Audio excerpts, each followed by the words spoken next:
কালকে বিকেলে মা আর আমি দুজনে মিলে চলে গেছিলাম বাটানগরের ওখানে আমাদের একটা হাটে, নাম ব্যানার্জি হাট। খুবই পুরনো এই হাট। এখানে সব ফুল গাছ ছিল, নানান ধরনের ফুল গাছ পাওয়া যাচ্ছিল। আমি ফুল গাছ কিনতেই গেছিলাম।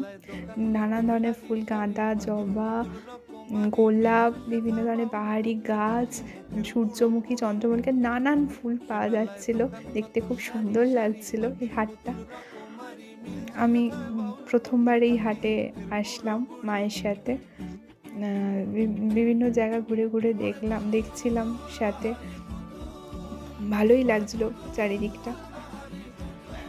বিভিন্ন সবাই গাছ নিয়ে বিক্রি করছিল, গাছ নিয়ে বসেছিল। আমি একটা সেলফি তুলে নিয়েছিলাম। আবার গিয়ে দেখি কত পায়রা বিক্রি হচ্ছে। পায়রা, নানান বদ্রি পাখি, কাকাতুয়া, খরগোশ, সব কিছু বিভিন্ন ধরনের প্রজাতির সব পাখিগুলো হাটে বিক্রি হচ্ছে। খুব সুন্দর দেখতে, কী সুন্দর রঙের সব পাখিগুলো, খুবই সুন্দর লাগছিল। খরগোশকে দেখতে পেলাম, একটু ভিডিও করে নিচ্ছিলাম খরগোশের, খুবই সুন্দর লাগছিলো। এছাড়া জামা কাপড় সব কিছু নিয়ে একটা হাট বসে